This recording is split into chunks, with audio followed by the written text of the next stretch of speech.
Alors Marion Etienne, quelle émotion ça vous fait d'avoir reçu ce prix de la personnalité de l'année pour l'industrie? Bah, écoutez, je suis bien sûr très fière. Je suis à la fois également très surprise parce que, comme je disais, ce n'est pas une catégorie à laquelle on pouvait candidater. Nous avions candidaté à une autre catégorie qui était les succès à l'export. Quand on m'a appelée pour me faire part de ce prix-là, j'étais vraiment très surprise. Et c'est à la fois, je dirais, une récompense, mais aussi une responsabilité. Ça booste et ça donne envie d'aller encore plus loin.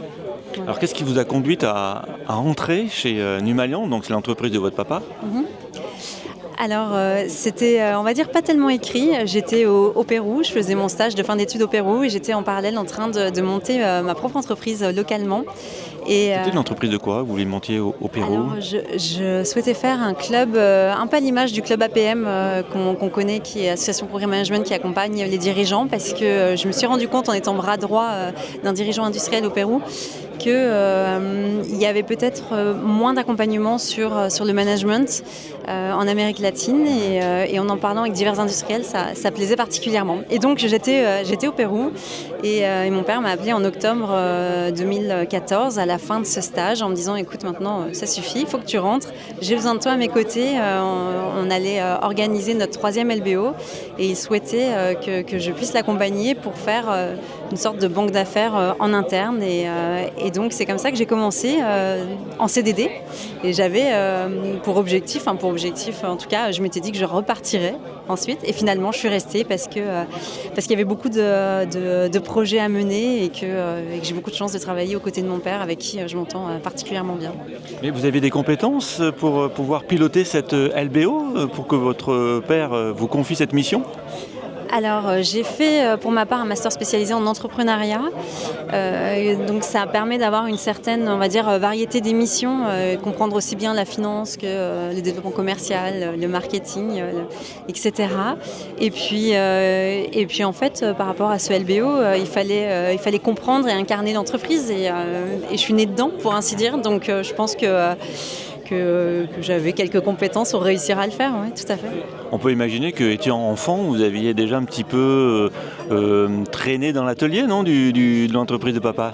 Oui, je passais, alors je le disais, j'ai passé parfois mes mercredis quand j'étais pas encore étudiante et puis les samedis, parce que bien sûr, parfois on amenait à travailler les samedis. J'aimais bien, j'avais plaisir à aller le samedi me promener dans l'atelier, voir ces machines grandioses pour mes petits yeux d'enfant. Et j'ai toujours apprécié aller me promener. Pour autant, je m'étais jamais dit que j'intégrerais l'entreprise, ou en tout cas pas si vite.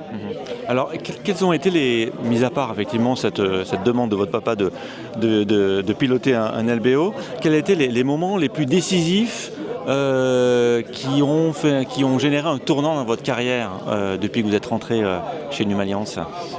Alors, suite à ce LBO, la mission qu'il m'a confiée, c'était des audits d'acquisition pour une entreprise alsacienne. Et en menant ces audits, il a pris la décision de me positionner en tant que directrice de site parce qu'il n'y avait pas de directeur à l'époque dans cette entreprise-là. Et ça a été une sacrée mission parce que se retrouver à 24 ans à la tête d'une entreprise, ça a été un gros challenge et beaucoup d'enjeux et j'ai adoré, ça a été beaucoup de travail avec l'équipe localement et on a réussi à redévelopper ce site et à l'intégrer pleinement au groupe. Donc ça c'était parmi, on va dire, une super mission. Et puis ensuite beaucoup de missions internationales et particulièrement aux États-Unis et au Mexique où nous étions déjà implantés historiquement au travers de nos filiales technico-commerciales où j'allais de temps en temps pour organiser, suivre, rencontrer les clients. Et en 2020, nous avons fait l'acquisition des actifs d'un concurrent américain, si bien que nous sommes désormais producteurs de machines aux États-Unis et au Mexique. Et ça, l'international au sens production, ça a été encore un sacré tournant.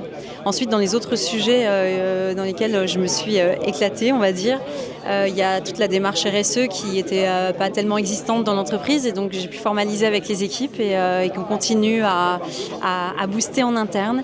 Et puis des sujets qui m'animent particulièrement aussi sur la digitalisation. Par exemple, là, on vient d'activer un nouveau CRM et on est en plein dedans. Donc beaucoup de projets en fait qui m'animent finalement. Alors la RSE, effectivement, c'est un sujet qui nous intéresse beaucoup à Machine Production. Qu'est-ce que vous avez mis en place dans le cadre de la RSE ? Alors j'imagine particulièrement sur le volet environnemental. Alors sur le volet environnemental, déjà il y a toute la partie concevoir des machines respectueuses de l'environnement. Donc pour ça, on fait de l'éco-conception. Nous allons sourcer la matière déjà quand on le peut, au plus près de chez nous. On a une politique d'achat responsable où on travaille avec des fournisseurs qui sont dans un rayon autour de 100 km autour de nos différents sites. Et ces fournisseurs, nous les accompagnons notamment via l'UMM à se charter également RSE, justement pour qu'ils soient aussi dans une logique et une démarche RSE. On a intégré beaucoup de digitalisation et bientôt d'intelligence artificielle dans nos machines, ce qui permet de lancer une production au bon moment, de ne pas gâcher la matière, de ne pas gâcher l'énergie. Et nos clients en sont ravis car avec nos machines, ils consomment beaucoup moins d'énergie et de matière puisqu'il y a du contrôle en ligne directement intégré aux machines par exemple. Et ensuite, on travaille beaucoup sur l'économie circulaire aussi, où on donne la possibilité à nos clients de faire des rétrofits de leurs machines, donc où on rénove leurs machines, on réutilise les pièces détachées de ces machines pour pouvoir servir nos autres clients qui ont des machines qui ont par exemple plus de 30 ans, et on fait en sorte que le parc machine puisse durer le plus longtemps possible.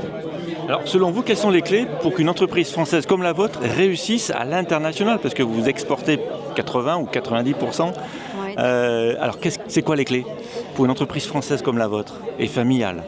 Alors je pense que les clés, comme ça, je dirais qu'il y a deux sujets. Il y a déjà le fait d'oser, parce qu'en fait j'ai l'impression que parfois on n'ose pas forcément aller à l'export et que c'est pas si compliqué que ça.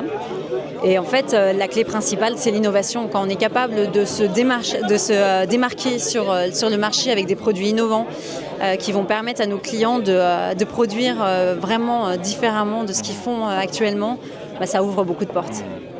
Alors innover, il faut des compétences. Oui.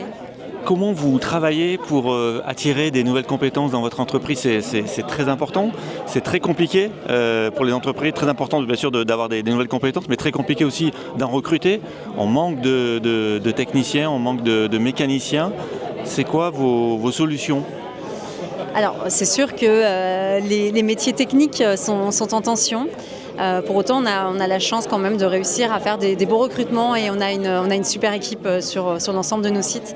Alors nos solutions, elles sont de divers, bien sûr, on va dire, il y a divers sujets sur lesquels on travaille.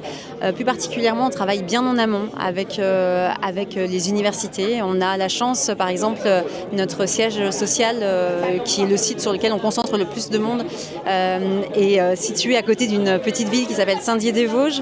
Et dans cette ville, on a la chance d'avoir un IUT très performant sur tous les métiers de l'automatisme, du génie électrique. On a également une super école d'ingénieurs. Il y a un CFAI, l'UMM est implanté avec diverses formations autour de la maintenance industrielle. Nous avons également un super lycée technique, donc on travaille beaucoup avec eux.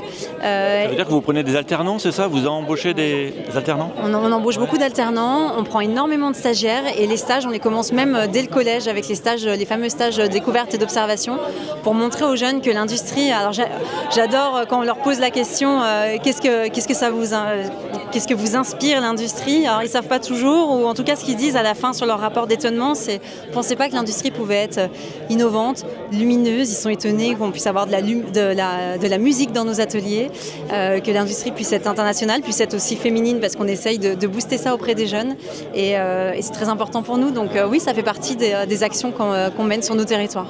Et ça marche, ça, oui? Vous avez des candidats, pour le coup, qui viennent frapper à votre porte pour rentrer chez vous? Oui, ça marche, ça fonctionne bien. On a beaucoup de chance, on a un beau vivier de candidats. Oui.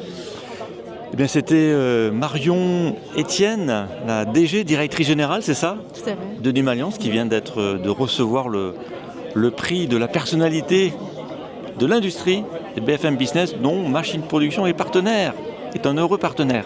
Okay. Merci à vous. Marion. Merci beaucoup.